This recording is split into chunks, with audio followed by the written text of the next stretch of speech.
Hello दोस्तों, फिर से स्वागत है आपका ज्ञान सागर बाई प्रेम प्रकाश में। भारतीय राज्य व्यवस्था हमारा यहाँ पे आज का टॉपिक रहने वाला है और उसके तहत एक इम्पॉर्टेंट जो हम पढ़ेंगे वहां पर ये डिस्कस करेंगे कि एमरजेंशियल प्रोविजंस क्या है, कॉन्स्टिट्यूशन में, संविधान में क्या है।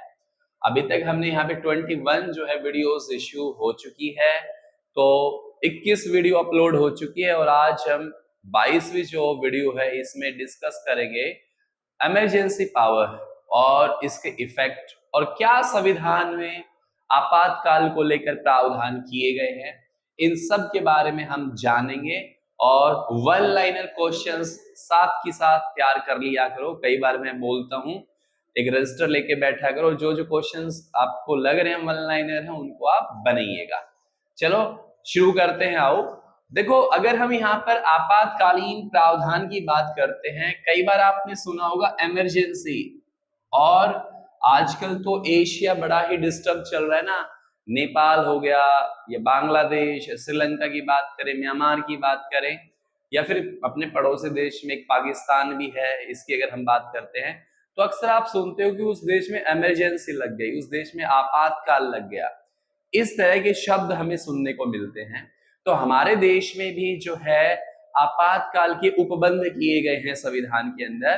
तो संविधान के अगर हम अनुच्छेद की बात करते हैं, अनुच्छेद 352 है, अनुच्छेद 356 और आर्टिकल 360 की बात करें 360। ये तीन अनुच्छेद है जो आपातकाल के दौरान हम प्रयोग में लाते हैं या प्रोविजन है। और इसका जो उपबंध किया है ना, वो हमने ध्यान देना जर्मनी के संविधान से लिया गया है। जर्मनी के संविधान से हमने इमरजेंसी प्रोविजंस लिए हैं। और आपातकाल जर्मनी का जो संविधान है उसको वाइमर कॉन्स्टिट्यूशन कहते हैं। ये भी आपको ध्यान में रखना है, वाइमर, वाइमर कॉन्स्टिट्यूशन या वाइमर संविधान इसको बोला जाता है। ठीक है, तो इसके तहत हमने जो है इमरजेंशियल पावर ली है, प्रावधान किए हैं यहाँ पर। अब आइए इन तीनों अनुच्छेद को डिस्कस करते हैं। किन परिस्थितियों में देश में आपातकाल लगता है, कितने समय तक रहता है और इसके क्या प्रभाव होते हैं, हमारे देश में ऐसी कौन सी स्थिति थी, कब कब ऐसे आपातकाल लगाए गए। तो आइए सबसे पहले हम बात करने जा रहे हैं यहाँ पर, वो हम करते हैं। पहला जो उपबंध है वो है अनुच्छेद 352 के तहत, और अनुच्छेद 352 को नाम दिया गया है राष्ट्रीय आपातकाल। राष्ट्रीय आपातकाल, नेशनल इमरजेंसी कब लगती है, ये आपातकाल जो विवरण है वो है संविधान के अनुच्छेद 352 के तहत है, राष्ट्रीय आपातकाल। अब राष्ट्रीय आपातकाल किन परिस्थितियों में लग सकता है?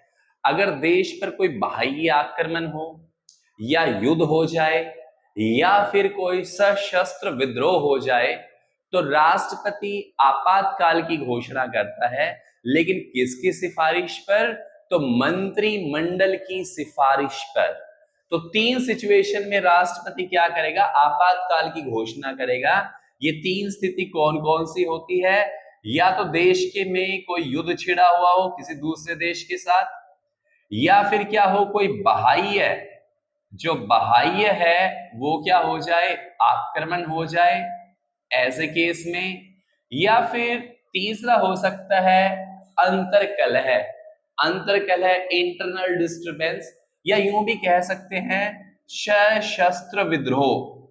सशस्त्र विद्रोह जो अभी आप नेपाल में देख रहे होंगे, नेपाल में जो चल रहा है, सेम इसी तरीके से इन तीन स्थिति के अंदर जो है राष्ट्रीय आपातकाल की घोषणा राष्ट्रपति करता है। लेकिन किसकी सिफारिश पर करता है?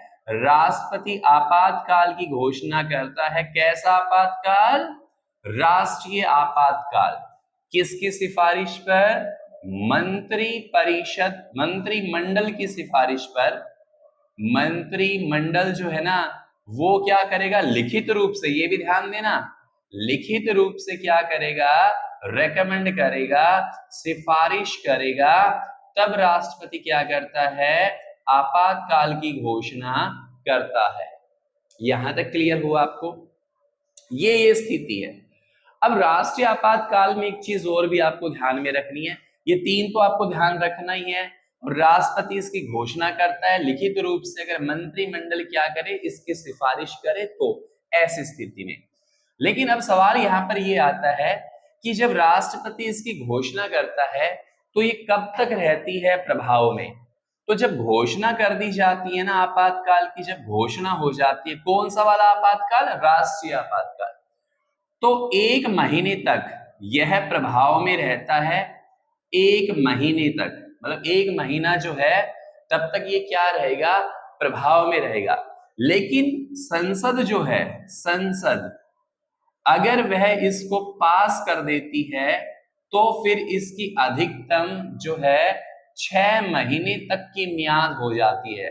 6 महीने तक, 6 महीने तक आपातकाल रहता है। अच्छा, एक चीज और ध्यान देना कि जब राष्ट्रीय आपातकाल की घोषणा हो और जो सरकार चल रही हो केंद्र में जब सरकार चलती है तो ये सरकार सस्पेंड नहीं होती, सस्पेंड नहीं होती, ये भी ध्यान रखना है, वो सरकार बरकरार रहेगी। अब मैं इस पे आपको एग्जाम्पल दूंगा, जब 1975 में इंदिरा गांधी की सरकार थी वो वाला एग्जाम्पल मैं रखूंगा। तो एक बार पहले इसको समझ लो, जब राष्ट्रपति इसकी घोषणा करता है तो 1 महीना तक ये रहता है, लेकिन संसद एक बिल पास करती है, इसका अनुमोदन करके 6 महीने तक इसे क्या कर सकती है, एक्सटेंड कर सकती है। और ये भी ध्यान देना, अगर ये इमरजेंसी खत्म करनी हो तो भी संसद क्या करेगी, इसकी सिफारिश करेगी, तब जाके क्या होगी, ये आपातकाल समाप्त हो जाएगा, खत्म हो जाएगा। क्लियर यहां तक? अब ऐसी कौन सी स्थिति है जिसमें आपातकाल हमारे देश में लगा? और एक चीज का और भी ध्यान रखना, when this kind of emergency is going to impose in our country, in that case our fundamental rights will be suspended। मैंने आपको मौलिक अधिकार पढ़ाए थे और उसमें बताया था कि जब देश में आपातकाल लगता है तो हमारे सारे मौलिक अधिकार सस्पेंड हो जाते हैं, छोड़कर अनुच्छेद 21, आर्टिकल 21, और अनुच्छेद 21 में क्या है, प्राण व दैहिक स्वतंत्रता। ठीक है, ये वाला केवल सस्पेंड नहीं होता और बाकी सारे फंडामेंटल राइट्स हमारे सस्पेंड हो जाएंगे। अब सवाल ये आता है, ऐसी कौन कौन सी स्थिति थी हमारे देश में राष्ट्रीय आपातकाल केवल 3 बार ही लगा है? अब कब कब लगा है? पहली बार राष्ट्रीय आपातकाल लगा था 1965 के अंदर, सॉरी 1962 के अंदर, जब एक वार था, लड़ाई हुई थी इंडिया और चाइना की, जब चाइना ने अटैक किया था तब राष्ट्रीय आपातकाल लगा था। दूसरी बार राष्ट्रीय आपातकाल लगा था 1971 में, जब बांग्लादेश का निर्माण हुआ था और उस समय भी इंडिया और पाकिस्तान के बीच में संघर्ष था, तब भी राष्ट्रीय आपातकाल की घोषणा की गई थी। और तीसरी बार आपातकाल लगा था 1975 में, और इसको नाम दिया गया था अंतरकलह, इंटरनल डिस्टर्बेंस। ध्यान कीजिएगा, 1975 में जब लोकसभा के चुनाव हुए थे तो उस समय प्रधानमंत्री इंदिरा गांधी थी, उन्होंने सरकारी तंत्र का दुरुपयोग किया था, सरकारी मशीनरी का दुरुपयोग किया था, तो इलाहाबाद हाई कोर्ट ने उनका जो चुनाव था उसे अवैध घोषित कर दिया था। और अवैध घोषित किया तो शी हैड टू रिजाइन, उसे रिजाइन देना था। लेकिन रिजाइन देने से पहले उसने क्या किया था, देश में आपातकाल की घोषणा करा दी थी। और उस समय डॉक्टर फखरुद्दीन अली अहमद जो थे वो राष्ट्रपति थे, तो उन्होंने आपातकाल की घोषणा यहां पर की थी। क्लियर यहां तक? तो 1975 में इंटरनल डिस्टरबेंस की वजह से ये आपातकाल इंपोज करना पड़ा था, तब जाके ये आपातकाल हम 3 स्थिति में यहां पर देख सकते हैं। तो इसी के साथ हमारा पहला आपातकाल फिनिश हुआ, राष्ट्रीय आपातकाल, जो लगता है अनुच्छेद 352 के तहत। अब हम आते हैं दूसरे नंबर पर, और जो दूसरे तरह का आपातकाल होता है ना, वो होता है राज्य में राष्ट्रपति शासन लागू हो जाता है, और इसका विवरण मिलता है संविधान के अनुच्छेद 356 में। क्लियर? अब ये क्या है, इसके बारे में और समझना। देखो, अगर किसी राज्य के अंदर कोई भी राज्य सरकार बनाने में या सरकार चलाने में सक्षम ना हो, तो ऐसी स्थिति में कोई भी दल सरकार बनाने के योग्य ना हो, तो उस राज्य में राष्ट्रपति शासन लागू कर दिया जाता है। ये कुछ खास चीजें है, ध्यान रखना।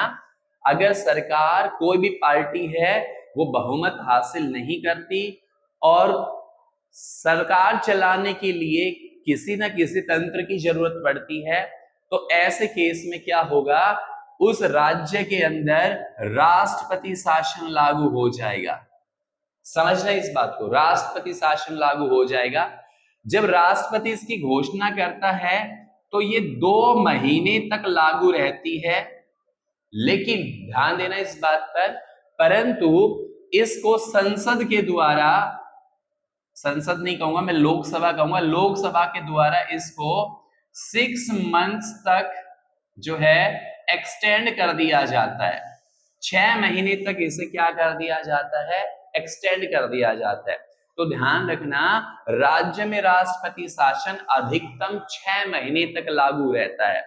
अगर उसके बाद भी हालात ऐसा हो तो संसद द्वारा पारित एक अध्यादेश के माध्यम से इसको राष्ट्रपति के द्वारा पुनः इसे रिन्यू किया जाता है इसको, ये ध्यान रखना। क्लियर? यहां तक बताओ, इसमें क्या पढ़ा है 356 में? अगर किसी राज्य में मशीनरी फेल हो जाए, कोई भी दल सरकार बनाने के योग्य ना हो, उसके पास बहुमत ना हो, तो ऐसी स्थिति में सरकार गिर जाती है और 6 महीने तक अधिकतम जो है राज्य में राष्ट्रपति शासन लागू रहता है। अब इस कंसेप्ट को आप समझना। जिस राज्य में राष्ट्रपति शासन लागू होगा, ऑब्वियसली वहां पर पूरी की पूरी जो पावर है वो राज्यपाल के पास आ जाती है, और राज्यपाल is directly responsible to the president. अब यहाँ पर जो राज्यपाल है वो एजेंट बन जाता है। किसका एजेंट बन जाता है? राष्ट्रपति का। एक कंसेप्ट तो और भी समझनी होगी आपको। एक चीज साफ है, जिस राज्य में राष्ट्रपति शासन लागू होता है ना, उस राज्य में केंद्र सरकार का हस्तक्षेप रहता है, क्योंकि राष्ट्रपति तो क्या करता है, केंद्र सरकार मंत्री परिषद की सिफारिश पर काम करता है। तो इसलिए हम कह सकते हैं जिस भी राज्य में राष्ट्रपति शासन लागू हुआ, समझो वो पूरी तरह से केंद्र सरकार के हाथ में चला गया। केंद्र सरकार का उस पर पूर्ण रूप से नियंत्रण हो जाता है, कंट्रोल हो जाता है। क्लियर यहां तक? अच्छा, अब सवाल ये आता है कि हमारे देश में सबसे पहली बार जो है प्रेसिडेंट्स रूल कब और कहां लागू हुआ? तो सबसे पहले 20 जुलाई, ये आपको ध्यान में रखना है, ऐसे क्वेश्चन भी आ सकते हैं। 20 जुलाई 1951 में पहली बार राष्ट्रपति शासन लागू हुआ था पंजाब में। क्लियर? पंजाब में। और सबसे अधिक बार जो राष्ट्रपति शासन लागू रहा है ना लंबे समय तक, वो रहा है J&K में, जम्मू एंड कश्मीर में राष्ट्रपति शासन लागू रहा। कुल मिलाकर अगर निष्कर्ष निकाले तो जम्मू कश्मीर में 15 वर्षों तक राष्ट्रपति शासन लागू रहा है, सभी मिलाकर अब तक का। और वैसे हमारे देश में टोटली बताएं तो 134 बार राष्ट्रपति शासन लागू रह चुका है। 134 बार राष्ट्रपति शासन लागू रह चुका है। तो ये था हमारा दूसरा उपबंध 356। 352 हमने पढ़ लिया है। अब हमारे पास आता है अनुच्छेद 360, और ये है तीसरे प्रकार की इमरजेंसी। तो आइए इसको और समझते हैं हम। तीसरी जो इमरजेंसी है, आपातकाल है, उसको नाम दिया गया है वित्तीय आपातकाल। It means financially emergency. इसको नाम दिया गया है वित्तीय आपातकाल अर्थात फाइनेंशियल इमरजेंसी। और वित्तीय आपातकाल का विवरण है आर्टिकल 360 में। ठीक है, अब थोड़ा सा इस पे ध्यान रखना, क्योंकि ये एक ऐसी इमरजेंसी है जो आज तक हमारे देश में नहीं लगी है। वित्तीय आपातकाल हमारे देश में आज तक नहीं लगा है। 352 के तहत 3 बार राष्ट्रपति शासन मतलब नेशनल इमरजेंसी रह चुकी है, और 134 बार हमारे देश में जो है राष्ट्रपति शासन लागू रहा है। लेकिन अगर 360 की बात करें तो अभी तक ये लागू नहीं हुआ है। अब ये है क्या, इसको थोड़ा समझना। देखो, अगर हमारे देश में कोई आर्थिक संकट आ जाए तो ऐसी स्थिति में राष्ट्रपति फाइनेंशियल इमरजेंसी की घोषणा कर देता है। ठीक है, अब ये जब घोषणा होती है ना, तो सीधी सी बात है, इसका प्रभाव क्या पड़ेगा, थोड़ा हम ये समझ लेते हैं इसका प्रभाव क्या होगा। तो इसका प्रभाव ये होगा कि आर्थिक मंदी से, फाइनेंशियली क्राइसिस से निपटने के लिए राष्ट्रपति जब इसकी घोषणा कर देता है तो असर ये होगा, प्रभाव ये होगा कि जो भी सरकारी कर्मचारी है ना, सरकारी कर्मचारी या फिर हम कह सकते हैं अधिकारी, या फिर जैसे कि उच्चतम न्यायालय के न्यायाधीश, या फिर उपराष्ट्रपति, राष्ट्रपति, या प्रधानमंत्री, मंत्रिपरिषद, या फिर हम बात करें कैग, चुनाव आयोग, संघ लोक सेवा आयोग, अटॉर्नी जनरल ऑफ इंडिया, इन सब के वेतन और भत्तों में कटौती हो जाती है। वेतन और भत्तों में क्या हो जाती है, कटौती हो जाती है। और ये कटौती इसलिए होती है ताकि आर्थिक मंदी से उबरा जा सके, आर्थिक संकट से उबरा जा सके। तो ये उद्देश्य है वित्तीय आपातकाल का। क्लियर हुआ? तीनों इमरजेंसी मैंने आपको पढ़ाई है और डिस्कस किया है। तो बताओ, इमरजेंसी पावर जो है हमने किस देश के संविधान से ली है? जर्मनी के संविधान से ली है। और जर्मनी के संविधान को क्या कहते हैं? वाइमर कॉन्स्टिट्यूशन कहते हैं। तो ये थे आपातकाल उपबंध। उम्मीद है आपको अच्छी तरीके से समझ में आया होगा। तो मिलते हैं फिर, बने रहिएगा ज्ञान सागर बाय प्रेम प्रकाश में अगले चैप्टर के लिए। तब तक के लिए आप इसका अच्छे से अध्ययन करो और बारीकी से इस टॉपिक को समझो। कोई भी क्वेश्चंस यहां से आता है तो आप कम से कम उसको अटेम्प्ट करो, इतनी प्रयास आपके होने जरूर चाहिए। Thank you.